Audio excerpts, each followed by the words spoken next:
ആറ്റുകാലമ്മയുടെ തിരുമുറ്റത്ത് ഓരോ വർഷവും ലക്ഷക്കണക്കിന് സ്ത്രീകൾ ഒത്തുചേരുന്നത് വെറുമൊരു ചടങ്ങിനായല്ല, മറിച്ച് തങ്ങളുടെ ജീവിതത്തിലെ കഠിനമായ പ്രതിസന്ധികളിൽ അമ്മ കാട്ടിയ കരുണയ്ക്ക് നന്ദി പറയാനാണ്.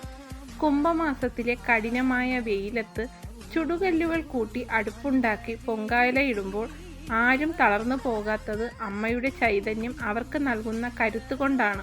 ഭക്തിയോടെ അമ്മയെ വിളിച്ച് പ്രാർത്ഥിക്കുമ്പോൾ അവർക്ക് ലഭിക്കുന്ന ആശ്വാസം വാക്കുകൾക്ക് അതീതമാണ്.